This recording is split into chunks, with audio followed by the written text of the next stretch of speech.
Hello, hope you're all doing well. So today what we're going to cover is just our base aggregate demand aggregate supply model. Um, this model includes a lot of things in it. It's really detailed. And it includes all the components that we've worked up to thus far. So you've learned how to calculate your inflation rate, you've learned how to calculate real GDP, and you've also learned how to assess sort of unemployment. And so this model will allow us to look at the impact of different factors and how it impacts each of those three indicators. So our inflation, our unemployment, and our growth, or real GDP, are all going to be reflected in changes in this model. So, a couple things to highlight. Like when we're looking over here on this side of the figure, our price level is what's giving us our inflation rate, or representing our inflation.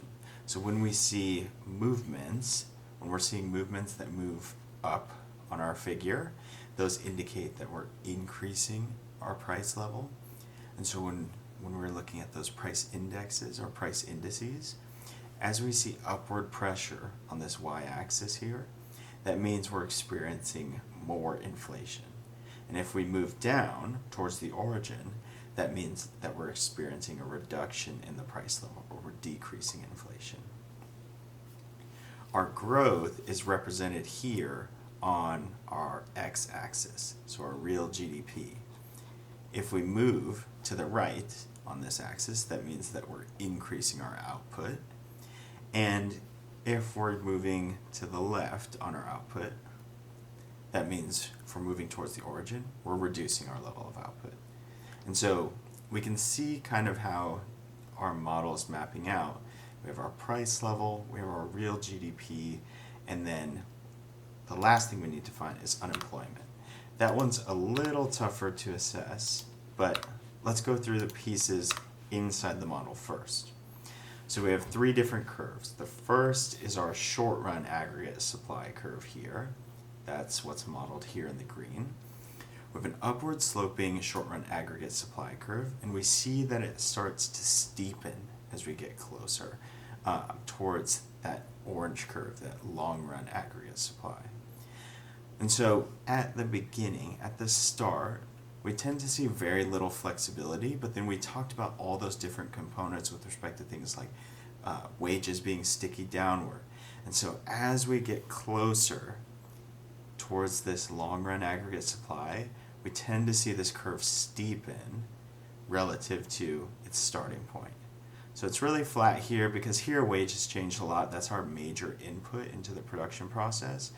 Then as we move closer towards our long run aggregate supply, we tend to see it steepen up.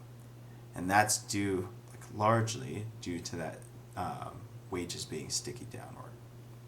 And so one of the reasons is that as we get closer to this long run aggregate supply, we're getting closer to our maximum output. And that comes from this point here. Our long run aggregate supply is representative of full employment. And so it's also referenced as like our potential GDP, so it's synonymous with a lot of things. But if we can get to the point where our intersection between our aggregate supply and our short run aggregate supply and our aggregate demand, if we can get to the point where that equilibrium intersects with this long run aggregate supply, that means we'd be operating at full employment. And so we found that our inflation is represented by this y-axis up here. Our real GDP is represented by our x-axis down here.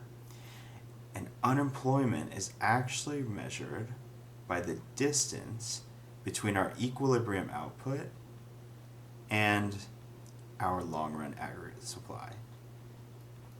Sorry, this is my first time writing with this tool, so forgive the really rough drawings. But we have our cyclical unemployment represented by that gap. And so if we close that gap, so if we were to shift one of these curves such that we would move our equilibrium closer to this long run aggregate supply, that would mean that we would be able to reduce cyclical unemployment. So we'd be cutting unemployment down. Vice versa, if we moved our equilibrium away from that long-run aggregate supply, so if we moved it closer to the origin, that means we'd be increasing cyclical unemployment. And so the intersection of these two, our short-run aggregate supply and our aggregate demand, this gives us our nice equilibrium point.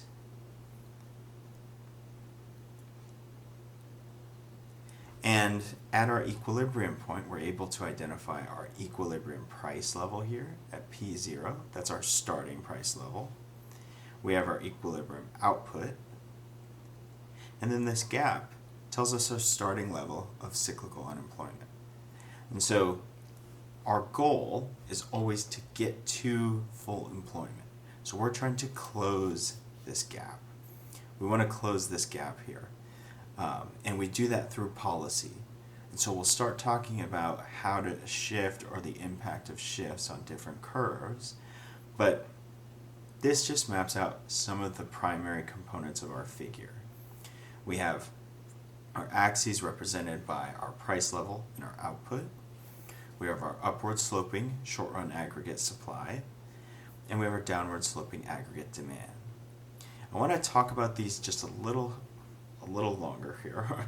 But our short-run aggregate supply, it's very similar to the micro concept of supply in that as we move up on our y-axis, or as we see like higher price levels, we see a higher output.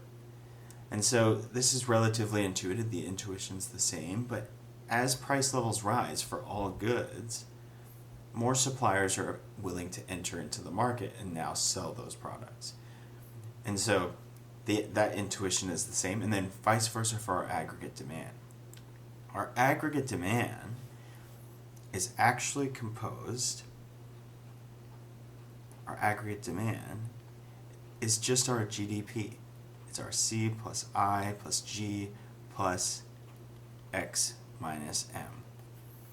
So our aggregate demand is equivalent to our GDP. It's our consumption plus our government spending plus our investment and then our trade balance. And remember that this is the largest component of the US GDP. So when we think about our micro context, it mirrors pretty well in terms of the slope. The curve is downward sloping for our aggregate demand. We see a downward sloping curve here. And that's because at higher price levels, we tend to reduce our consumption. And you might have experienced this in the last couple of years, especially like falling from 2022 when we had really high inflation.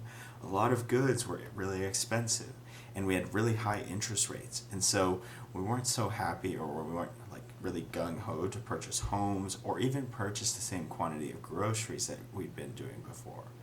But now, since the Federal Reserve has cut rates, now we have lower interest rates, lower inflation, and so more of us are happy to purchase goods at lower price levels. And so our model here, it's very similar to the micro partial equilibrium supply and demand model, but it includes a lot, like one, we're aggregating, so it includes everybody, but we're also incorporating a lot of different variables here to highlight our three indicators.